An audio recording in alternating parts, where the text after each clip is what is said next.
आज मंडपे माँ दुर्गा चली नवमी पूजा। केन्दुझर जिलार विभिन्न पूजा मंडपरे माँ पूजा पाउछन्ते। एही अवसर में केन्दुझर न्यू कॉलोनी पूजा मंडपरे देखिबाकु मिलिछि नियारा कुमारी पूजा परंपरा। 5 ରୁ 7 वर्षर कुमारी झील को नवदुर्गा बेशरे सजा जाई पूजा करा जाउछि। एही नवमी दिन माँ दुर्गा 9टी रूपरे भक्तों को दर्शन देइथान्ते। तेणु एही 9 कुमारी को मांकर 9टी रूपरे पूजा करा जाए।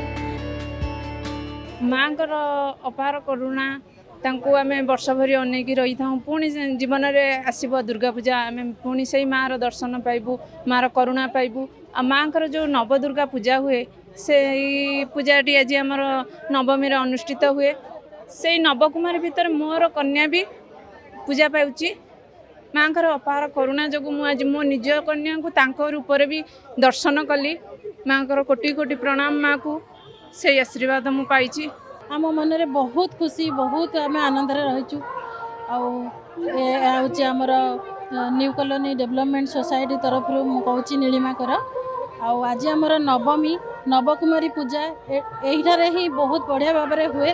से आम बहुत खुशी माँ आसी आते विभोर आम काली माँ चली जाए बोलिक काली दशहरा किंतु माँ जिते बड़े काली विसर्जन हो आमर मन बहुत दुख से हुए। आते माँ आमर विसर्जन होमर भसाणी दिन जाती सतरे।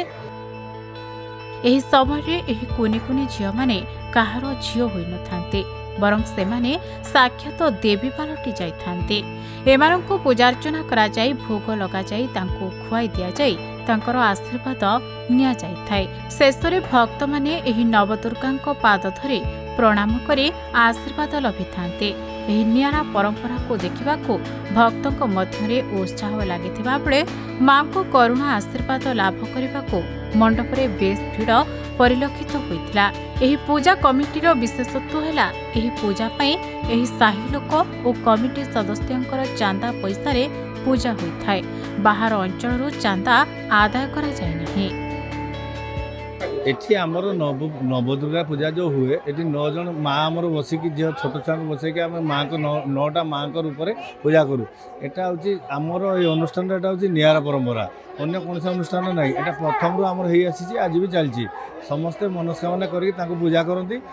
समस्ते से खुशी होगी देखती। पूरा साहिर जिते लोक अच्छा समस्ते आसिक ये बसिकी उपभोग करती देखती समस्ते खुशी हमें। अब सर्वमंगल मांगल्ये शिवे सर्वार्थ साधिके शरण त्र्यंबके गौरी नारायणी नमस्तुते। ये जो नवमी पूजा होची नवमी नवकुमारी पूजा जाऊँगी ये हूँ आश्विन शुक्ल पक्ष प्रतिपद पाखु आश्विन शुक्ल नवमी तिथि पर्यंत माँकर 9टा रूप नवरूपा पूजा पाई था।